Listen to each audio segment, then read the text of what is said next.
authors, filmmakers, entertainment, and all your listening needs.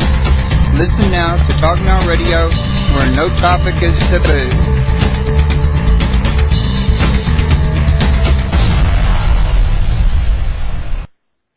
Hello, everyone. Welcome to Paranormal Palace.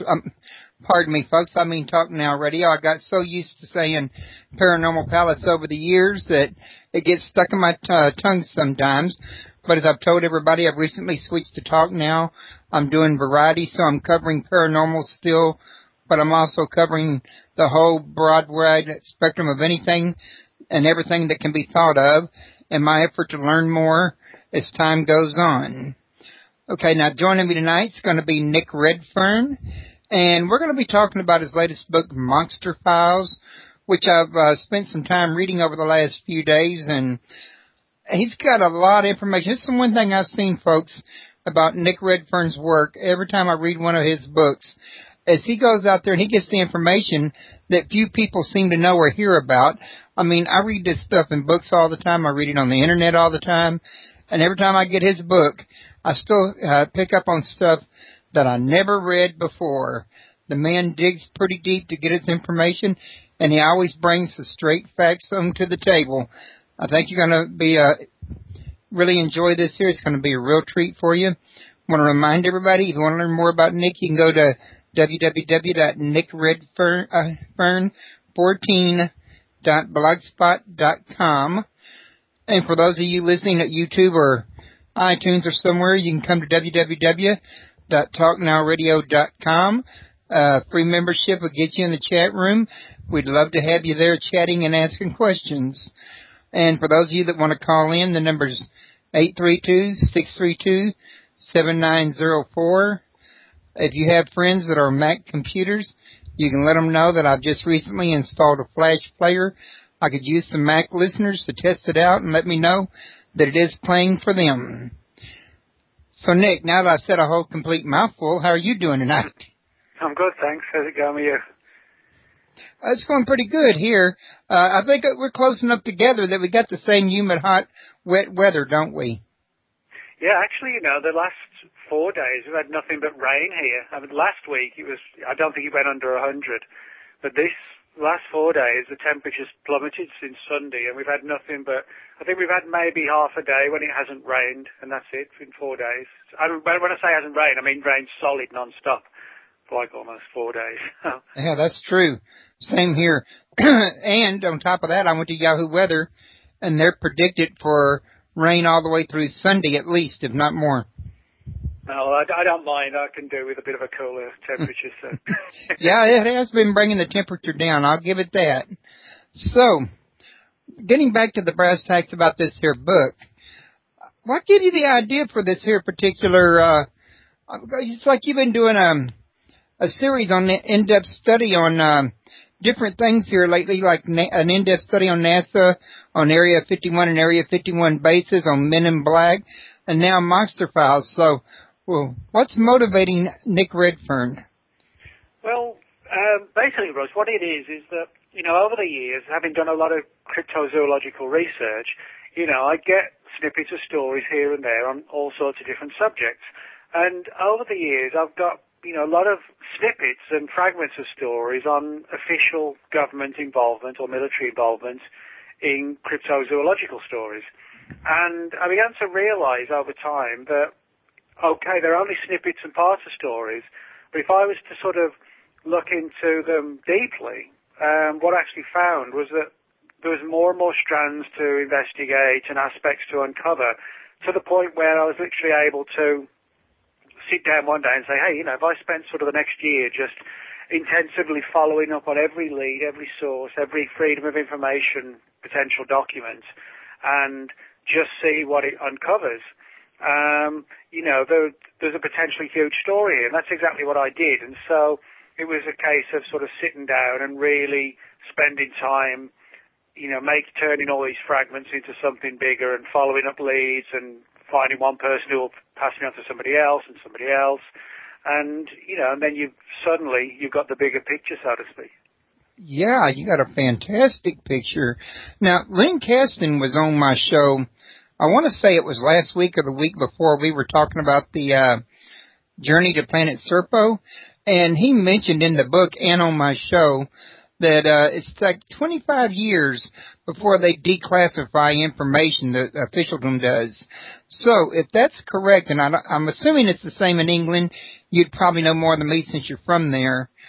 Is it safe to assume that this is not the end of the story, that as time goes on, more of their documents will be declassified about cryptids? Well, yeah, I think that is the case. I mean, you can actually, you can use the Freedom of Information Act to get hold of documents that were put together yesterday. You know, you don't have to wait 25 years. The 25 year is supposedly the maximum that government agencies can withhold them before they have to come up with another reason as to why they can't be declassified, and they have to be sort of examined and, you know, determine if they should whether classification should be retained on them. The 25 is the upper limit, but, you know, 24 hours in theory is the lower limit. It's all up to, you know, the agency whether they decide to release them or not. But yeah, I mean, a lot of the papers in the book, you know, they literally go back to like the 1830s and right up to, you know, the last couple of years. I think the most recent ones I've got are Australian files, which date as late as like 2009 or 2010. Yeah, and one of the recurring themes that I've seen in your book on more than one of these here snippets, as you call it, if you don't mind me paraphrasing here, is the fact that in some of these situations, the government is actually exploiting the paranormal phenomena of cryptids to scare, say, other countries or, you know, other militaries?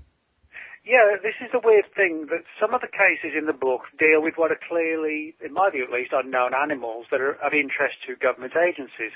But there are other examples, and again, this is supported by the official documents, where agencies have used monster mythologies and stories to sort of, as a tool of psychological warfare, to frighten the enemy, particularly superstitious enemies and things like that. And also in the way in which the subject is being used as a cover for military activities too. So, you know, you get a lot of different strands. It's not just the case of government agencies investigating these things. You know, you've got this other angle of actually using the phenomenon for other reasons, and highly alternative reasons as well. Well, that would definitely explain why there's no real serious thing. Because, you know, people talk about you can get in trouble if the government finds out you know too much about this, you know too much about that. You hear people post articles on it, you know, in various places on the web. But yet you never really hear of anybody actually really getting in any trouble. Well, maybe the government don't want anybody getting into trouble because they're keeping a legend alive they want to exploit. Well, that may be part of it, but I think also, you know, it depends how you release information and what you release. You know, I mean, I'm not somebody who sort of runs around, you know, wildly throwing classified documents here, there, and everywhere. You know, everything I use in my books is material that's officially and legally surfaced through the terms of the Freedom of Information Act. So in that sense, I only use material in my books that government agencies have legally allowed us to see. Do you see what I mean? So in that sense, you know, I'm sure there's probably a degree of, you know, taking notice of who's saying what in the field, but kind of like the Jonathan Downs case? Yeah, but I think for the most part, you know, when you're using material that the government's letting you see anyway, you know, eventually, then that's a very different scenario, you know, to some computer hacker hacking into classified systems or whatever, you know what I mean? Yeah, Gary McKinnon. Yeah, exactly. Like that. Yeah, that's why he ended up in so much trouble, because he broke the law and essentially, you know, hacked into classified systems. So in that sense, you know, he is going to get into trouble. You know, had somebody taken the approach of using the FOIA, the Freedom of Information Act, then, and the government agency says, yes, the files can be declassified, here they are, and they become public domain, you know, that's totally the opposite side of the coin, you know.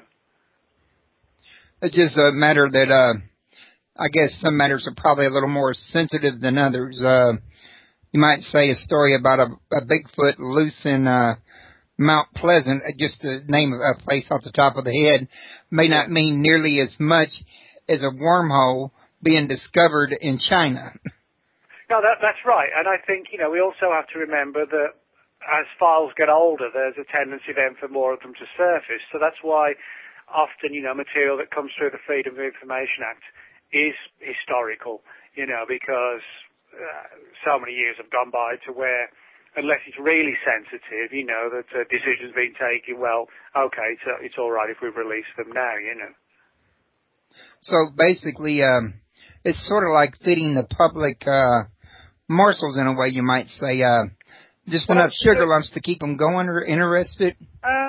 Well, I don't think it's much that. I think it's just that, if a classified program went on in the early 50s, shall we say, hypothetically, but it wasn't seen as overly super sensitive 10 or 20 years later, and then 50 years later, everybody involved is dead and, the Cold War's over and the program isn't deemed as being sensitive anymore, okay, then the files can be declassified, I think it's more like that. But of course, it's like you look at things like Roswell, we clearly haven't got any files on that, but also clearly something significant happened. So my best sort of guess is that, whatever it was that happened at Roswell, it's still a matter of deep secrecy, and that's why we don't have those files. So a lot of the, withholding is dependent on not just how secret the event was when it occurred, but to what extent it still has an impact on secrecy to this very day, And that was like 60 years ago, so that was beyond the 25-year period we talked about, so they must have had to reclassify that one. Well, yeah, what there are things called special access programs, SAPs, where, if you're not in the loop, even if you have like a top secret clearance, you're not necessarily cleared to know what goes on in one particular SAP versus another. And, there are rules and regulations that do allow for the continuation of withholding of files. And, of course, when that happens, we don't know because they continue to be withheld, so it's like a bit of a catch-22, I guess. Yeah. Well, Lynn Caston was saying that according to Anonymous on the Project Serpil thing, these were up for declassification or they would not have come forward with them when they did. And he said that the thing is, though, they won't just throw them out in the public eye. The public has to actually write in and request the information before they'll go to the trouble to extract it out of the archives. Mm. Yeah, there's a lot of different areas when it comes to official files as to, the declassification process and what can be declassified. And it's like with the Freedom of Information Act, there are a number of pieces of legislation in there which allow for the continuation of withholding of files, as I said, up to like 25 years. For example, personal privacy, for people, for example, in an old file, like let's say, for example, one particular agency wants to release, or you want to get hold of a file from one particular agency. Well, if that file names agents in there and those agents are still alive or possibly even still working, their names have to be withheld to prevent people finding out who they are and knocking on their front door, and compromising their privacy. That's one angle. If government files contain medical information on people, that's another piece of legislation that can allow files to be continually to be withheld because, again, it's seen as like a privacy violation. And, of course, then you have things like national security. In national security-related events, that's why whole swathes of documents are often sort of, just universally blacked out or whatever. Wow. So they got actual criteria that they have to go by as well. Yeah, it's quite a complicated issue, actually, where it's not just a case of you applying for files and the government sending them. They have to be reviewed and studied. And the other thing a lot of people don't know is that, say, for example, let's say hypothetically the CIA and the FBI both worked on one particular program or project. Well, if the FBI's files contain, old documents that were forwarded to them by the CIA and they're in the file, the FBI cannot legally release the CIA documents. They have to refer them back to the CIA and then have them check them over to see if they can be released. So it can be a process that sometimes goes on for years and years. So if I were to say tomorrow, write a letter to the Freedom of Information window requesting files on Roswell 1945 flying saucer, I'd have a 50-50 chance of getting it, and 50-50 chance of getting it within my lifetime. Well, it's not even that easy, because you have to be very careful how you word the request. For example, if you said, send me your files, on the Roswell flying saucer crash, well, if it actually wasn't a flying saucer, then technically they don't have to release the files. They have to respond to what you specifically asked for. And there's no legal binding as to how they have to, or why they have to widen the search. They don't.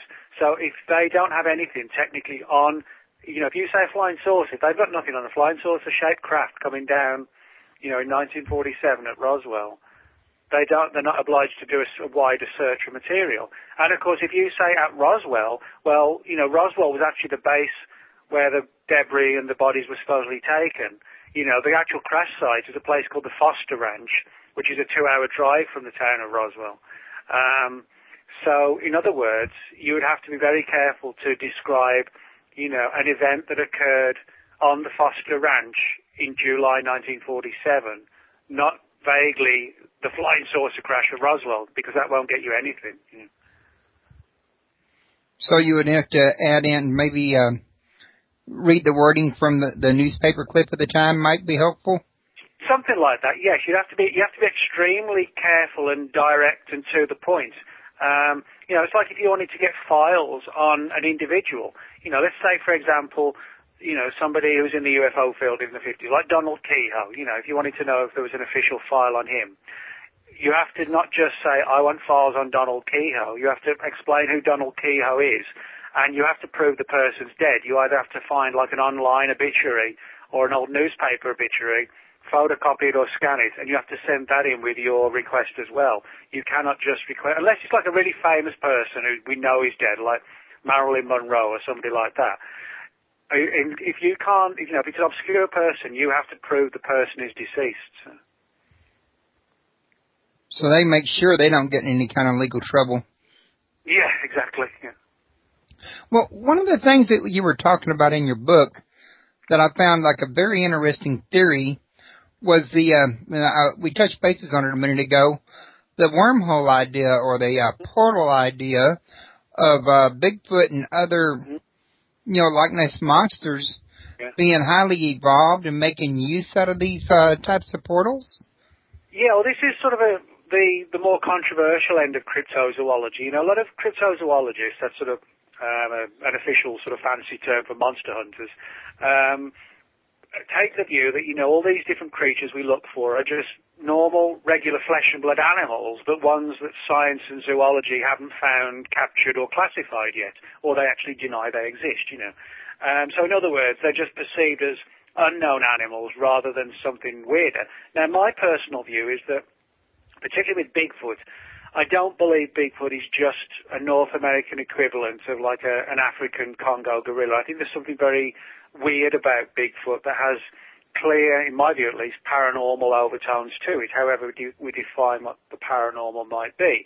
There are reports of Bigfoot vanishing in a flash of light. There is encounters where Bigfoot's been seen at the same time and location as UFO activity. And what's interesting, as I point out in the book, is that government agencies over the years and military agencies have taken a deep interest in these very sort of high strangeness aspects of Bigfoot stories. Now, they don't certainly, as far as we can tell, follow every Bigfoot story under the sun, so to speak. But when they have these weirder overtones of Bigfoot sort of flitting in and out of our reality, on a number of occasions, both researchers and eyewitnesses have been visited by government personnel, not in sort of a sinister Men in Black type situation, but more along the lines of, we'd rather you didn't talk about this or mention it, and, we hope you'll take us into our confidence and vice versa, but we're interested in these stories and we'd like you to keep us informed. And one of these people was a man who's still active in the scene today, Stan Gordon. And Stan's a very good researcher and author who lives in Pennsylvania. And back in the 70s, he investigated a number of Bigfoot cases where, UFOs were involved, and he was visited and contacted by government people, as were some of the witnesses he spoke to.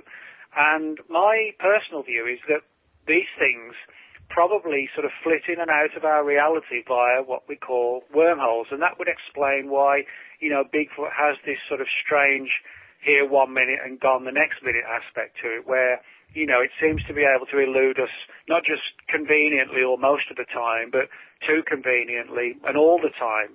No other animals achieve this 100% of the time other than these so-called cryptids, as they're known.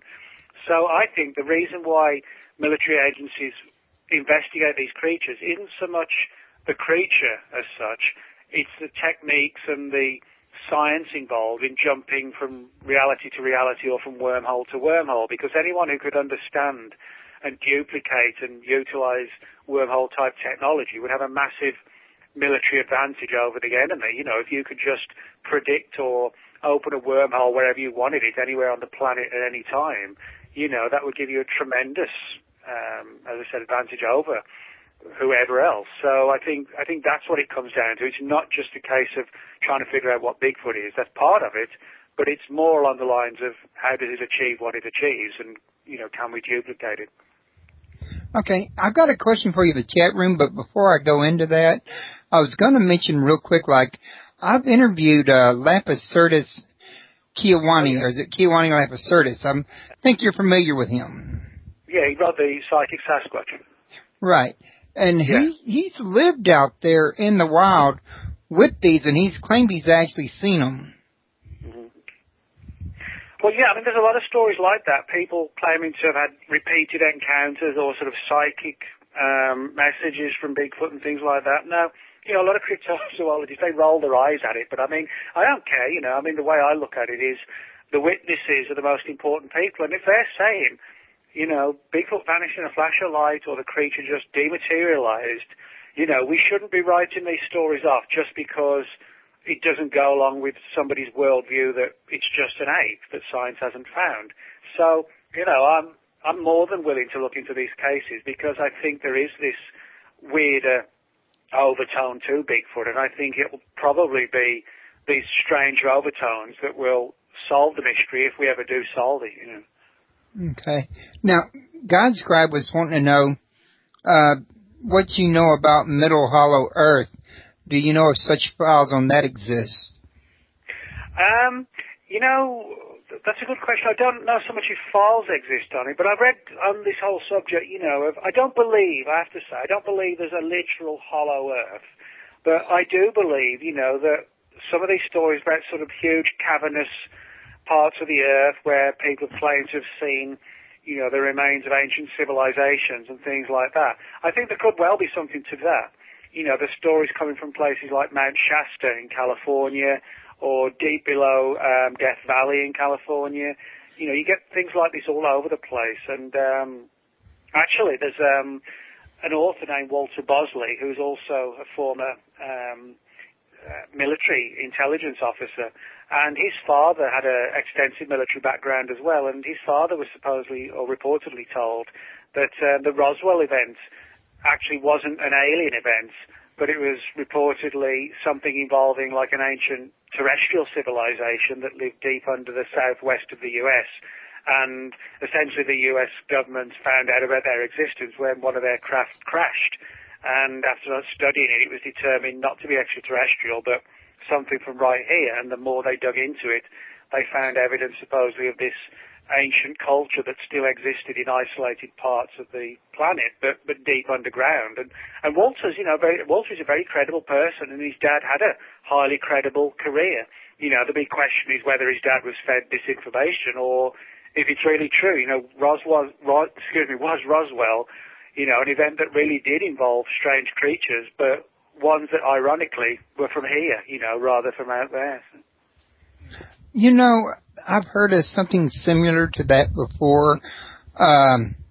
People saying that during the days of Cain, they went underground to escape the flood, but yet they continue to live underground in some of the situations. Well, there are a lot of, most cultures around the world have ancient stories of, sort of magical creatures or beings living deep underground. I mean, back in Britain, where I'm originally from, you have stories of the fairy kingdoms being built under hills and mountains. Now, those stories today have been mutated over centuries into stories of, little creatures with wings and stuff like that, Christmas card type imagery, that sort of thing. But if you go back to the original stories, fairies hundreds of years ago were more like sort of menacing little goblin-type creatures, not unlike the Greys. That's how they originally described, like, 3 to 4 foot tall, sinister things that would surface late at night and then vanish into the underground again afterwards. So, in that sense, I often think, where there's smoke, there's fire. And when all these different cultures around the world have stories and legends of highly advanced creatures from here that descended underground when the human race started to swarm around the planet even more, you got to wonder if there is more to it than just legend, Yeah, I've often thought it was really more than legends because there's been, so much of it, and because I've known some of the researchers personally, like Lapis Kiwani. He knows Thomas. God, I used to know his last name, and he's been off the line for so long, I forgot his last name. Hughes. I don't know why I had trouble with that, but he lived right up here north of me, and he also, like Lapisurtus, lived out in the wild with them, and they both said the same thing, that these creatures were, psychic, in other words. People talking about personal experiences. I hear tell if you go out to the Hopi Indians or the Cherokee, they can tell you stories once they get to trust you, in other words. And you may have some experience with that. Yeah, a lot of Native Americans have spoken about, their experiences with Bigfoot, and they view them as sort of, not necessarily not physical, period, but that there's something more spiritual about them. There's sort of, some races sort of view them as, that's something that can straddle our world and like the spirit realm, so to speak, and they can be here in one form and there in another, So, I mean, who knows? But what I think is that the very fact that, government agencies have investigated this weird aspect, the witnesses are talking about it, and Native Americans have this sort of magical aspect to Bigfoot in their folklore as well, then you've got to realize that and put it together. And, for me at least, it demonstrates that collectively there is something strange about Bigfoot. It isn't just, a North American ape that science hasn't found. It is much, much stranger than that. Well, the one thing that caught me as unusual was when you related or you put Loch Ness Monster in the same category. And this may be a stumbling stone to me because I'm having trouble fathoming a language barrier. I mean, I could see like a Bigfoot coming closer to speaking a common language than I could picture a Loch Ness Monster. And communication is what you base all your technological learning on, in other words. Well, yeah, I mean, the Loch Ness Monster is interesting because, I don't think we can place it necessarily for sure in the same path as, Bigfoot or whatever. But the reason I mention this in the book is because Jim Mars, who's, one of the world's leading researchers and conspiracy theories and authors, etc., Jim has done a lot of research into government involvement in remote viewing and so-called psychic spying, sort of using the mind to spy on the enemy. And, we know, again, thanks to the Freedom of Information Act, that government agencies in a number of nations, particularly the former Soviet Union, the US and Britain, have all, dabbled in the field of remote viewing over the years to varying degrees of success, and in many cases to extreme success. And Jim, in his book Sci Spies, he talks about how the US remote viewing teams actually remote viewed the Loch Ness Monster and came up with imagery that, sort of classically fits the image people have of this humped creature with a long neck surfacing out the water. But he said what was weird was that on many occasions the remote viewers were watching these creatures in the loch and they suddenly vanished, as if they'd flitted in and out of our reality. And one of the intriguing theories suggested, what if these aren't real animals? What if they're sort of ghosts of dinosaurs or something like ghostly plesiosaurs? Now, if people believe in human ghosts, and people also talk about pet ghosts, well, why not the ghosts of animals, from millions of years ago? So, it's a fair question.